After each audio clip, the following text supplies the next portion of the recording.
Okay, welcome back to another installation. I'm going to need these. Another installation of It's Been 100 Days.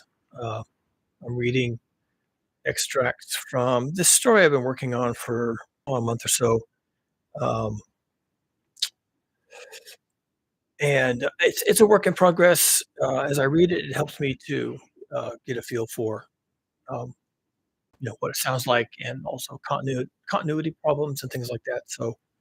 Um, and I thought may as well read it to you guys. So hope you enjoy. If you think of things I got wrong, or maybe either in terms of the way I'm writing it, or even the examples I'm using, or the topics I discuss, leave a comment below if you think if there's uh, if there's any aspect of this kind of story that you think could be explored. Let me know. Maybe share ideas. I'm currently up to day 46. So almost halfway through. Um, it's a lot of material, but I think it has to be 100 days, and I think I have to cover a lot of territory in that amount of time. So, we'll see how it goes. Last time I got up to the point of um, dealing with personalities, I guess you'd say. It's been like 23 days into the collapse of civilization. And there are cracks forming in the community. Basically, people are at the end of the rope, I guess you would say. So I can't exactly remember where I stopped, so I'm going to go back to day 23. I did some editing there uh, again after I read up to that point, so I'm going to go back to day 23. There might be some overlap as a result from the last reading, but that's just kind of the process we're going through here. When it's all said and done, I may read it through again, right? Either the entire thing, or in fresh installments, and or I might put it up on Amazon Books, and maybe as an ebook. So um, the whole thing will be available at some point. So if these installments are a little rough, or uh, if I change it a lot, don't worry about it, because it will be available in one form or another in the final, whatever that turns out to be. So I'm going to go back to day 23, and we'll pick it up there. So day 23, crack up, boom. Uh, Let me find there it is. There's my live stream. Okay. Crack up, boom. More cleaning up. The mess is huge. Yeah. Uh, Remember, there was a storm. Okay. More cleaning up. The mess is huge. The small garden areas already planted are covered in leaves, but it looks like the few tiny plants just poking up were too small to be impacted. The seedlings will push their way past the leaves and sticks, so probably nothing is lost in that regard. In a month or two, we might start eating some of the food. There was a problem today with a certain Thompson. I've been watching him for a while, as he doesn't help in the community but keeps to his house with his wife. They seem to be managing well enough up to now. He allowed us to take down his fence and to board up his front against attack. I suppose he wanted the community's support, and that was smart of him. But I don't think he's all the way on board, and he's been borderline hostile from today. He picked a fight with some of our gardeners working near his home next door and planting seeds. I wasn't there to know the details. I hear it was some ugly verbal abuse. The cracks are forming. According to this journal, it's been 23 days since the onset of the collapse of industrial civilization. No gas for days, and now no electricity. No signs of a functional city government. Rampant crime. I know it's a lot to juggle. Still, it seems too soon for a breakdown of this kind. But the stress for everyone has been intense. The work we've taken on has been therapeutic. Work helps us focus our anxiety.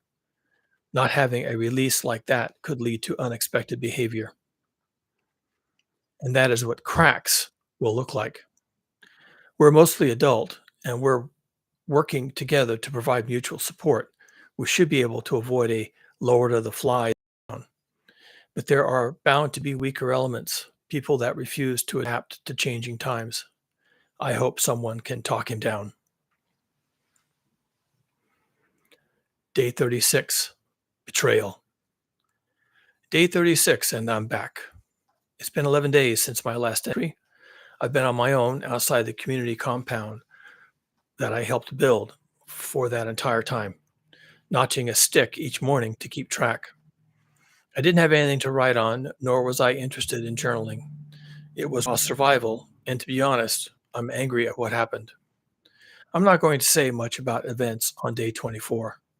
However, as it is important to record the evolution of this project in community resilience, I will make some comments for anyone who wonders what happened to us in the end, if we don't make it, which we might not. After my last entry, meaning the next day, Polson shot and badly injured a member of our community and then barricaded himself in his house. During 4 hours of negotiations, he took pot shots at anyone who stuck their head up. One thought was to just let him run out of ammunition or wait for his wife to talk him back down. But there was no evidence his wife was still alive, and nobody could say how much ammo the kook had at hand. Before the end of the day, I had administered some rough frontier justice. I left his wife out of it. No burial for that loser. We don't have time nor room for that. His wife didn't like it, but who cares? So I disposed of Polson a fair distance outside the main gate where the dog packs could find use for him. Upon my return, I was confronted by a large part of the community barring the gate against me. Apparently, I was being voted off the island. It was an easy decision. I turned and left on the spot, determined then and there to be quit of the lot before they started in eating each other. I was angry and upset. Maybe that's a personality flaw on my part. Full disclosure, I keep my distance from people most of the time. I especially don't find groups to be very reliable. There's always too much of what I like to call monkey business. Petty bullshit drives me nuts. It could be a cougar thing, I don't know. Anyway, the ongoing civilizational collapse has been a chance to see if people can be different, and to a degree, they have been. A lot of good community building has taken place under the worst of conditions any of us could imagine. It was impressive, to be honest. I went to it with lowered expectations, but was pleasantly surprised. Then I get voted off the island. My feeling at the time was, well, then fuck 'em. It's their community, not mine. They can have it, and good luck. Being tossed out was no big deal. When I had earlier boarded up the front of my house, I left it in a state where I could get back in from the outside with only a few tools, and these I left nearby. 5 minutes of work, and I was in the house and talking to my wife. I will not go into that discussion. It adds little to the narrative concerning the development of this project in community building. I spent one more comfortable night at home, also enjoying a great meal cooked by the Mora family. I could have left it at that, simply hiding out, but I was keenly interested in finding a new home for us. The wife didn't like it, but I felt like I had little choice. Besides, I argued, there was no harm in having a look around. Nor will I detail how I spent my 11 days wandering in the wilderness, as I call it now. Briefly, I was fine. I ate well enough, and I learned something about how the world was holding itself together, meaning not too well. The best part of my wandering was that I acquired a dog. Perchance he acquired me, as animals will. He's sleeping at my feet right now. I call him Bear, in part because he is such a large dog. I don't recognize the breed. He has a rough coat and drooping ears, with a dark, square muzzle. Mastiff? Newfoundland? He's an intelligent animal from what I can tell, and he seems loyal. These days, I am all about loyalty and intelligence, wherever I can find it. Sometime after I hooked up with Bear, We had done some exploring, and I was returning home after having made a suitable connection with another community not far off. It was then that I came upon the scouts. My initial thought was to leave them to their work, whatever it was. It was no business of mine, obviously. Besides, I was taking some of my own advice on what to do when running across scouts. There was no compelling reason to break protocols. All that being true, still, I changed my mind. Sensing a teaching moment, I stepped into the road behind them and cleared my throat. After an initial fright, they were happy to see me and eager to talk. What I learned was that they had been out looking for me for 3 days. I asked why, and they shared the things that things had changed. I offered that no, things had not changed, not for me, but they insisted I come back with them. As I was already headed that direction, I pretended to agree. I did not tell them I was coming back to fetch my wife away to a new community, that doing so was my business and none of theirs. They were slightly alarmed when I fetched Bear out of cover, where he and I had been earlier napping. The scouting team had been avoiding dogs and dog packs long enough to be wary of a large dog, but when he seemed friendly, they relaxed. Since I am writing in this journal again, the reader can well guess the outcome of my return. I didn't know at the time, no doubt because I don't play at monkey business, I mean politics, very well, that some neighbors had been complaining about my outsized importance to the community.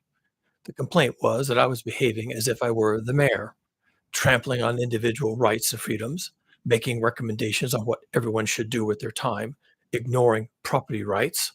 I was accused of being a godless communist, apparently, like that's even a problem. After Polson had shot someone and I had taken care of the issue with him, his surviving compatriots had quickly sprung a conspiracy to take me down. I don't know who supported this effort. My assumption at the time had been that all the monkeys wanted the same thing and that I was better off plying my trade elsewhere. According to the scouts, this was not at all the case. They told me that nearly everyone was just confused by events and were collecting at the gate to see what would happen. Typical bystander effect. If I hadn't been so tired and annoyed at the time, I might have handled it differently, or someone could have backed me up, which they did not. People are weird, especially during times of stress. I'll admit it, I gave up on them too quickly. Truth is, I'd given up on people 60 years ago. If that makes me a loser, then so be it. I didn't make this world. I was born into it. That I early on withdrew as a way to cope is just how it worked out. After I'd left the community, the conspirators had imposed an actual dictatorship, as anyone with any understanding of human nature could have anticipated. The rebels immediately demanded control of the food supply, had all the guns delivered into their care to avoid future problems, and then started throwing their weight around. After a week of dealing with actual dictators, the community decided this was not the direction they wanted to go. They jumped the rebel faction, disarmed them, took all the food back, and shut them up in their homes under guard. The scouts were then sent out to find me. While the young people filled me in on all this recent history, I kept my larger plans to myself. Once I got back, I checked in with my wife. She was most pleased, and we sat down to a meal and a long talk. I told her how I had made a really solid contact with another larger group a few miles away.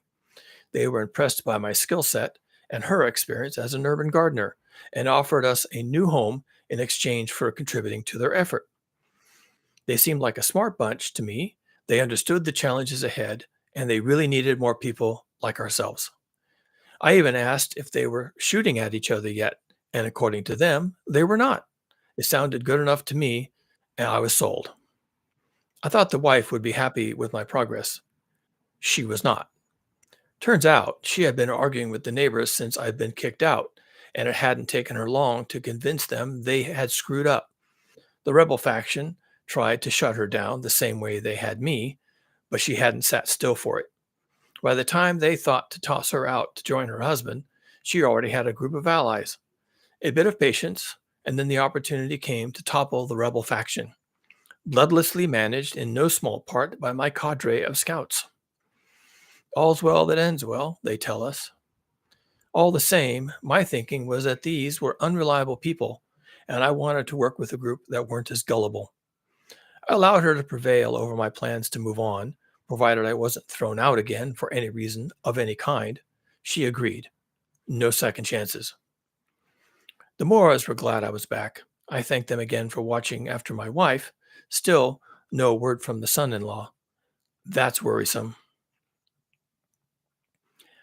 Bear raised some eyebrows, but there was no chance of my sending him away.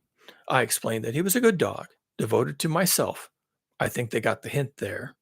And I would take him out hunting every few days so that he wouldn't be eating any of the people food. And by people food, I meant to say any of the actual people. I left that part sufficiently vague on purpose. Not that I would use Bear as a weapon, of course. I mean, probably not. For the record, my hound is named Bear for more reasons than just his size. When I found him, he was chewing on some large bones that looked suspiciously human, but it was hard to say. Signs of the times, people. Humans no longer own the world and might not ever again. A good thing, in my immodest opinion. Nature bats glass, as they say, and humans, or their remains, can become meals under the right circumstances. We're about to find out how quickly nature reclaims the wreckage of a human world and how many humans survive that process. While I had their attention, I also explained that I would be spending less time inside the village, more time exploring outside, and that if anything breaks that requires my personal attention, look me up. I hope they read into that exactly what they needed to. I don't think they took much reassurance from any of that, but given how I had recently been treated, I could not have cared less what they found reassuring.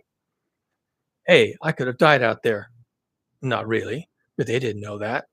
Way I figured it, a little healthy distance would do us all some good. As for the woman who was shot by Paulson, she later died.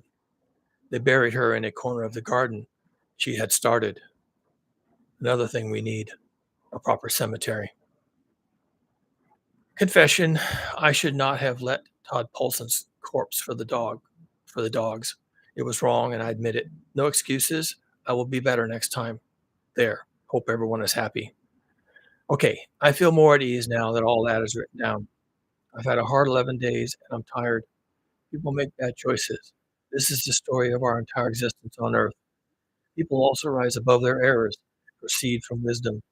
Not often, but occasionally. I'll give them another shot at me. Let's see what they do. As the world begins to wind down, as I expect it will, there will be plenty of open horizons for people like myself. I feel the call. For now, I will resist the urge. One more thing. At the end of the day, we noticed a large quadcopter hovering a few hundred feet overhead. Someone suggested we shoot it down. Nobody likes being spied on. I thought about it, but it would have been a tough shot, and the sound of a rifle would have drawn attention. A few minutes later, it seemed to realize we were watching and silently moved on, headed south. I wonder who is watching us and why. It makes sense that the military might, if they are looking for pockets of militias, criminals, and the like. It could be someone in the government taking a survey or a census. We have nothing to hide, and the fact that we exist would be difficult to conceal no matter what. Still, it was a sign of organized life beyond our walls. That must be a good thing, right? Day 37, leadership. I kept largely to myself today, laying low and trying to convince the wife to dump this bunch. It's no good. She's being as stubborn as an ox. I get it. It won't become a problem between us. I was approached in the afternoon by a small group from the neighborhood committee, and they asked what I thought should be done with the rebel faction, still holed up in their homes. I said I had no opinion at all on that, but that anything they did try should be as fair and diplomatic as possible. I wasn't likely to say toss them out, though it was tempting. See, I'm working on being a better person myself. When my non-answer didn't satisfy them, as well it might not, I suggested they elect themselves some leadership, perhaps a group of 3 elders, and let the elders decide. This was deemed a good start. They asked me if I would like to become one of the three, and I said I would not. I have the elder part nailed, but I have one foot out the door as it is. Not that I told them that. I took the scouts on an expedition. During the 11 days I had been wandering about and exploring, I ran across a destroyed and partially collapsed business with perfectly good rooftop solar and a wall battery, the latter used to charge an EV of some sort. The interior of the place had been trashed and burned, but the vandals had been too limited in their vision to recognize that the most valuable part was actually on the roof. I can teach the scouts how to recognize such installations, and we can use this first one to demonstrate how to perform a salvage. Yeah, it's theft of a kind. I'm justifying it based on trying to save as many people as can be saved. Maybe someday that will be a crime, but for now, it's all we've got. Day 38, solar salvage. Second day of salvage work on the solar. It's not hard, but a lot of up and down ladders. The interior of the building is gutted, so the roof is sagging, and I worry it might fall in while I'm up there. Somehow it holds. I brought a ladder, then luckily we found another in good shape in the parking lot of a business nearby. I brought the tools I knew would be needed, as there are some special bits that need careful handling. And of course, you can barbecue yourself real quick if you aren't careful around 60-volt, 300 amp hour batteries. We got all the panels down and stacked, and the wire coiled. The controller is complicated, but I can work with it. Disconnect the battery, cut the service connect, pull all the wires we can reach. The battery is heavy, about 300 pounds, I should think. Tomorrow, we'll bring the truck and haul everything back. It's so quiet. The streets are utterly empty.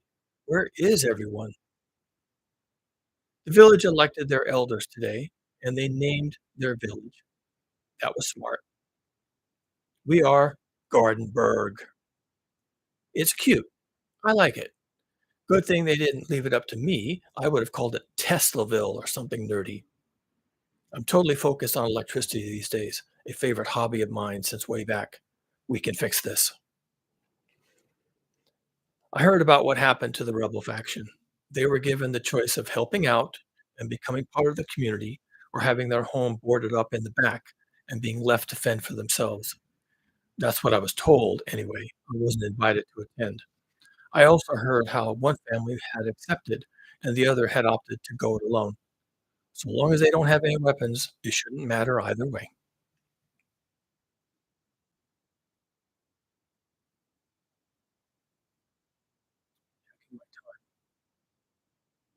All right.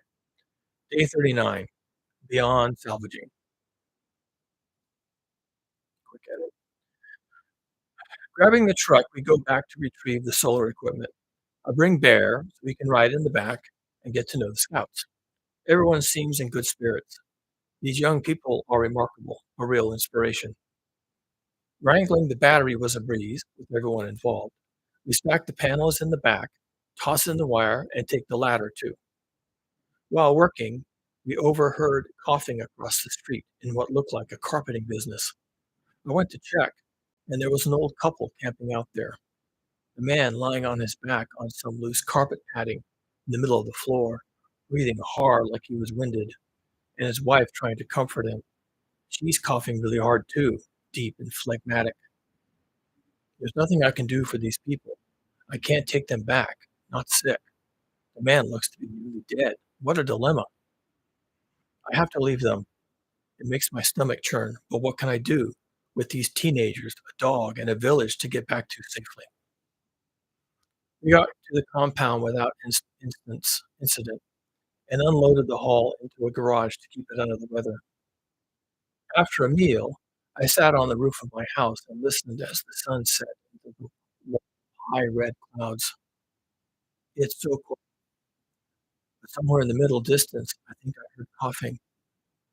I get the sense that another storm is coming, although it's a different kind. Day 40, a single candle. We worked on getting the new solar kit integrated into what we already have. We need to install the panels somewhere and the controller, and then tie it all into the local grid. I tackle the controller as it's twitchy and study how to tie it into the existing electrical distribution I cobbled together from extension cords. After thinking about it all night, I've hatched a plan. I explained this to a few people who are keen to learn. The approach I've decided on will be to use my existing solar installation as the primary host to boot up the entire system as a mini grid and then patch all additional capacity in as self aligning grid tie secondaries. The grid tied solar installations without batteries will boot themselves up when attached to an external power supply. We have 6 of these installations already. They've been completely dark since the utility power failed. This way, any grid tie home with solar will have power as long as the sun shines, an immediate and massive improvement for those people. Any extra power from these systems will then feed the battery array I have online using the inbuilt transfer switch and chargers present in my existing system. My battery array will in turn feed the entire system at night or on cloudy days. If we remain frugal, the homes with solar will work fine during the day with all the power they can generate being online again. We can bring the others online as fast as allowed. This is a true isolated microgrid layout, the idea being to reproduce on a hyperlocal scale the original utility that we all knew and loved. It's brilliant, and it will absolutely work. I'm very excited to pull this together. What a hack. The problem is we don't have local distribution. The extension cords are terrible, not the right way at all. Since we only properly control the space behind the houses, proper distribution lines need to be in the back and elevated instead of on the street in front. There are a lot of local downed power poles in the area due to the storm. These will work for our needs. If we require more, we can fell them ourselves. Nobody will notice or care. We can use saws to cut off the top 10 or 12 feet of a downed pole. That's the narrow part and weighs the least. And haul these back to the compound in the back of the truck. Keep the cross ties as they can be removed with tools. Plant these shorter power poles in the ground, mount the cross ties, and then all we require is a supply of the downed power lines to distribute our electricity out to all the homes in our community. I love this kind of thing. It is absolutely going to work. I'm not sure how to patch into the service drops for each house we need to power. The utility service drops currently are all in the front where the meters are and where the utility poles currently connect. Can I just cut the drops off the existing poles and drag them into the back to connect to the new distribution lines inside the protected compound? That means climbing poles, which I do not like, nor do I have climbing spurs. What I do have is scrap metal, a heavy duty arc welder, plenty of electricity, and tools for working metal. A day's work and someone can climb. Yeah, I'll likely be the one climbing. Note to self, don't forget to pull and jumper the electric meters on any homes and joining the microgrid. We're not paying the utility company to generate our own power. Those punks can pound sand. A lot of hard work today. I'm tired. Much to think about. Quadcopter returned. Same model as far as I could tell. It hovered a little lower this time, as if taking a good long look. It's unnerving as hell, but we need to stay focused. Whoever it is, I hope they are keeping notes because what we are doing here is outstanding. Before I forget, there are more people joining us. I overheard today that over the last few days, 7 new families, about 20 people, have come to live here. The word has gotten around. Families and friends in conversation, self-service allowing, and the news is getting around that we are trying to boot up another way of life. After 40 some odd days of waiting for the world to correct itself, and that not happening, people are getting hip to the program, and the program seems to be cooperative village life. The new people are moving in with their friends and kin. I don't know how we'll feed them, but that can be worked out. More hands mean a bigger and more diverse garden and more productivity. There will be some lean times at first, but we can make it work. People always have. Day 41, sparks. The new solar kit we hauled back has been installed, on one of the houses that didn't have solar. Everyone is excited at the prospects of getting electricity back, even if on a limited basis. We've been brought low in the last month. Getting some technology back is proving to be a great boost for morale. We installed our first power pole today, and it looks spectacular. We can do this. We can bring back the power. By my calculation, we have about 60 kilowatts of rooftop solar capacity, and with more salvage work, we could probably add that much more. With any luck, we can find more batteries and boost our storage too. I'm considering doing some exploration with that exact thing in mind. We need more power. Thought makes me sad though. If only I had managed this sooner, had this plan in process weeks ago. If I had, then maybe we could have avoided the mental breakdown with Paulson and the rest. Should have, could have, would have. It's all water under the bridge now, hoping things get easier. The gardens, at least, are looking amazing. Rows of leafy things I can't identify, small carrots poking up, rows of corn and okra emerging. There are pea plants growing knee-high up their trellises and producing edible pods. The weather, though sometimes overcast, has been warm, and the plants are loving it. Can't say how much food we'll get out of all this work, though the main thing is getting people engaged. Having a purpose in life can provide an ongoing reason to live. There is a lot of land here, all told. If most of it can come under deliberate cultivation, then there's a chance we won't starve.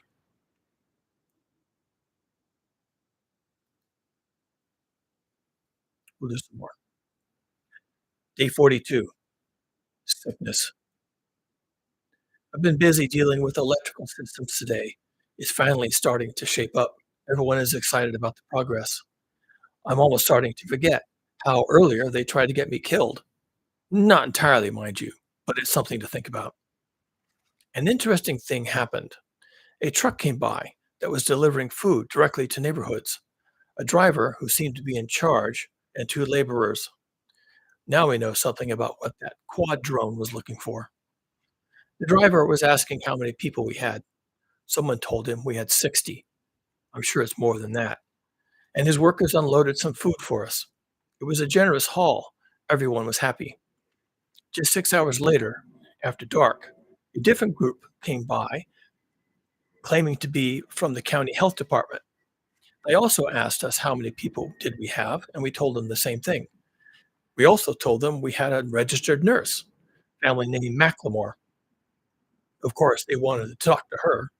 I was worried they would actually drag her off to minister to the needs of the elites or some other dystopian horror, but they didn't. Just as well, I'm not sure what I would have done about that if she was against it, but it would not have ended well. I'm trying to be a better person, but we can't abduct people, but they can't abduct people, and that's all there is to it. It worked out fine, and they left after an hour, claiming to be in a hurry. According to the nurse, county health were keen on us being able to provide for our own health without resorting to county services, which were spread thin. They were impressed we had a nurse in our neighborhood, as there weren't many around, and wanted to make her as effective as possible. To that end, she requested some less common treatments and drugs, shelf-stable antibiotics, birth control pills, an ultrasound machine, and reference books. I made a mental note to look for these kinds of things whenever I was out on the prowl. As some of us were listening to her story, I got the impression that Nurse Macklemore was a little nervous about something. Afterward, I asked if there was a problem she hadn't mentioned. She was eager to talk and said that apparently there was a pandemic rapidly spreading across the region, a bad respiratory virus that was difficult to treat and tended to kill older adults and children if they couldn't get to a hospital. I asked her if it was another coronavirus variant. While she thought it might be, she couldn't really say. I mentioned that I'd been hearing people coughing at night in front of my house, out on the main street that's still open to travel. She said that if I heard very much of that, I should let her know. I said I would. We held a community meeting to discuss healthcare issues in general and a new pandemic in particular. Everybody reports being hungry but healthy, and that's good. There were numerous questions for the nurse about the virus, but she had few answers. It was agreed that people needed to stay inside the compound for a while, and that anyone new to the community would need to quarantine. In either case, I suspect our walls, however thin, are already the best answer to this new challenge. A young woman in the crowd offered that she could grow medicinal plants.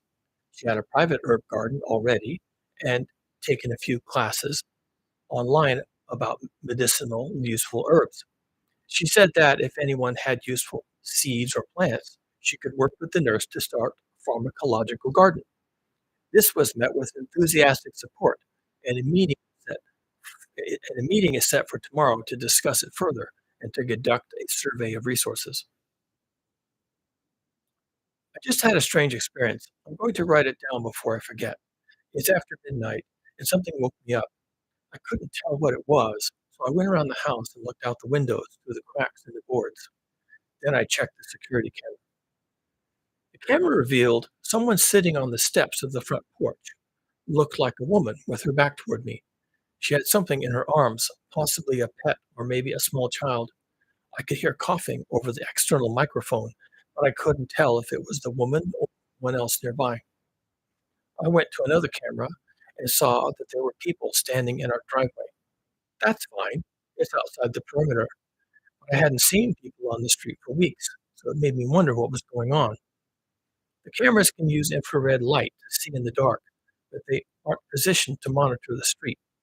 I would rather not turn on the porch light. That would be bad. But the moon was out.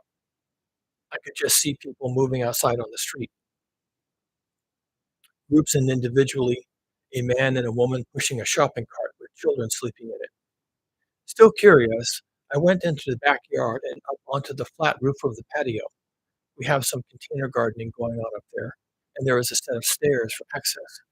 From the patio, I carefully made my way up to the roof ridge toward the front of the house so I could see them see from above and not be seen.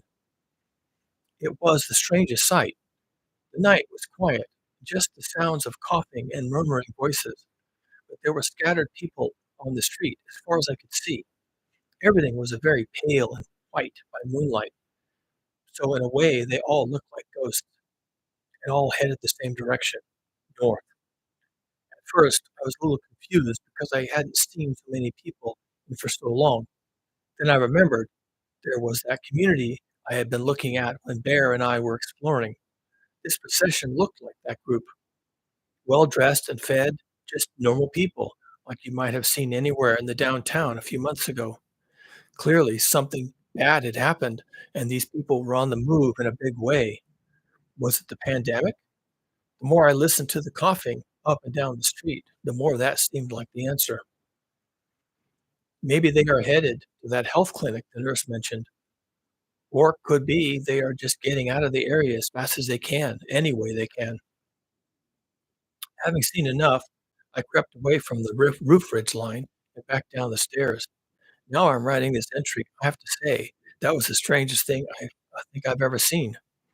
I realize that with everything that's happened, I've really never been rattled until now. Whatever it is that's at work, it's moving people in large numbers. God help them if there's another storm. Put another way, the storm might well be these people. We'll do one more. Day 43. Surrounded. After I made the entry last night, I realized I shouldn't just sit on this knowledge. If we will be surrounded by large numbers of sick and desperate people, then that's going to be a complicated situation. Not their fault, but a situation all the same. I need to take this up with the elders before anyone starts moving around and making noise, especially the children.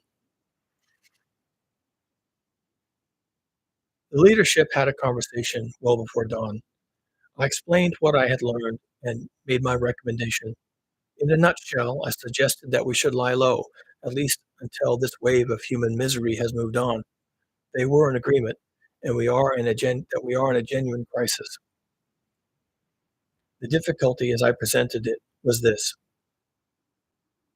we've been living a somewhat normal life, cooking, playing with children, working in the gardens. Lots of demolition and construction work, coming and going as we please within safe limits. We've been doing this with the belief that there was not much going on around us and that we had become lost to the outside world. No one near who could hear what we were doing or smell the food cooking. Now we're surrounded by a moving, living sea of sick and desperate people. Someone fetched Nurse Macklemore from her exhausted sleep and explained what was happening. Of course, she wanted to do something to help them all. The county had told her about a health center where people can go, and she wanted to go out and talk to the people, tell them where to go for help. While that was a commendable impulse on her part, several of us thought it was a bad idea to approach so many sick people from an unknown disease. The leadership agreed and voted against sending her out. The nurse wanted to argue about it, and I understand her position, the Hippocratic Oath and all that. We also realized how the community was going to have to enter stealth mode. This meant keeping everyone in their homes for a while, managing the children, not raising our voices, and not so much hot cooking. It was a tough discussion. Many of the women broke down in tears of frustration and fear. We wanted to help, but we couldn't afford to be overwhelmed or to become likewise infected with whatever was taking people down and causing this mass exodus. After the discussion was over and a course of action decided, we sent runners around to wake the others and reveal the nature of the crisis. It takes about an hour. There was some pushback because people have already suffered a lot in their lives. Now, having to be fearful and paranoid was just too much for some. The latter took some convincing, with assurances that wasn't any kind of despotic power play, but a genuine health crisis. I got back on the roof and spent the rest of the morning in careful observation, coming back down only when the sun was up. By the time I was down, the changes were in place. The compound was as silent as a cemetery. Few people were moving about, and those were adults. A couple was carrying pots of beans and rice around to feed the children. They were wearing face masks, and while I don't know how much good that would do against this virus, it meant they were taking it seriously. If nothing else has changed in people, we have at least learned to start taking shit seriously. Afternoon, there was another meeting called. I went because I was the main observer. Nurse Macklemore had called the county health people via cell phone, explained the situation, and went over our approach. Apparently, they concurred. We should keep our heads down. An hour later, someone reported that the quad drone had made a pass over our location.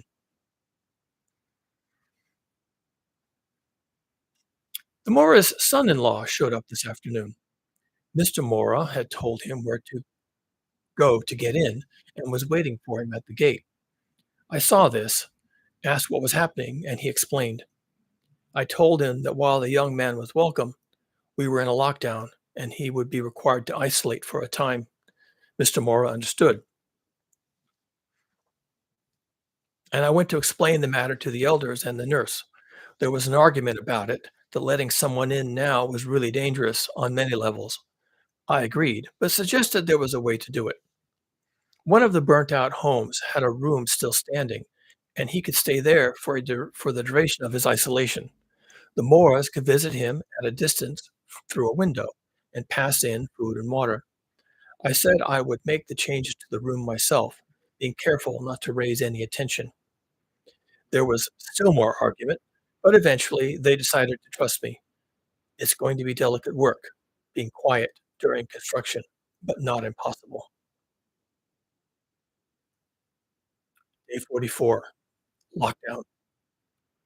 Most of the people who were in the street yesterday are gone today. A few people are left lying on the sidewalk or leaning against buildings. They, they look exhausted or they could be dead. How can you tell from a distance? I remodeled the room for the returning son-in-law. His name is Matteo. His family left some cooked food in his space, blankets and a mattress, and he moved in. I sealed up the outside facing the street so he would be safe. After the isolation period is done, he can exit by climbing out through one of the windows. There is a portable toilet for him to use and a basin for water. It's primitive, but he'll be fine. From what I could see, he was relieved to be home, or at least nearly home. His wife is understandably frustrated, but grateful he is safe. Mr. Mora pulled me aside today and told me how Matteo getting this far was a close thing, and the young man was not well. When I asked if it was the current virus, excuse me, he said no, but would not elaborate. It's okay, there will be time for that after Matteo is free to join the community. Until then, food and sleep are likely the best thing for whatever ails him. The lockdown enters its second day. People are holding up as well as can be expected, but it feels like a death watch. We have enough food for a week, and the city water is still working, but I can tell everyone is nervous. We are surrounded by a sea of lethal illness, locked down, and have limited resources. If we can't get back to work in the gardens, if the food shipments don't come, our odds of survival start to go down rapidly. I'm not too worried, but I understand the reason for unease. Something is happening next door in the house the Moras were forced out of. It sounds like someone has moved in. Nothing wrong with that, except I know from having checked that the power is disconnected and the water was turned off. Someone is also trying to stay away from the sickness, and I wish them luck. Were we not in lockdown, I check in on them, but they can't live there, not because I said so, but because it's no longer habitat suitable for humans. Humans need constant inputs, not just food, but also water and energy. Our accustomed habitat is complex and has been for eons. Modern humans require secure shelter, working toilets and sinks, hot water, space heating and cooling, and a way to wash our clothes. The word is require. Without these services, human life of nearly every kind totters. We also make use of technology for cooking and food preservation, for example, but also for communications, meaning cell phones and internet access. In the recent past, even poor people had these kinds of things because they were thought of as universal basic services. And indeed, they were universally important. Since the collapse, it's been a struggle to secure these for our own growing community. We were lucky there was as many hard workers as we had, and that they were ready to lend a hand to refashioning our lives and environment on short notice. Even for all the work, people are hungry. The children are thin, their mothers as well. People, as they work, move like robots, slow and deliberate, conserving energy. There is more sitting and resting than there was in the beginning. We now have 3 kitchens running to feed all the people, and the elders are keeping a close watch on the food supply, not to guard against theft, but to get a feel for how long it can last. I don't like to think about what happens if the food supply runs out. On second thought, I think I will have a word with the new neighbors. We can pass them food and water. They can quarantine in that place. If that works out and they decide to tough it out, maybe they can join our community after the lockdown is lifted. That seems to be the trend. Reminder to myself, we need an accurate head count. And I think I will stop there. That is episode 3. We are now up to, well, next time will be day 45. And we're about halfway through. I have quite a bit of writing to do before I can do another installment. In the future, we're going to have more gardening success. We're going to have heat waves. We're going to have more criminality and tighter and closer relationships with the county. And who knows what else I can come up with. Anyway, hope you enjoyed it. Don't forget to like and subscribe. There's probably 3 more episodes in this, maybe 4. I hope you're enjoying it. And again, if you have any comments, recommendations, leave your comments below, and we'll catch up later.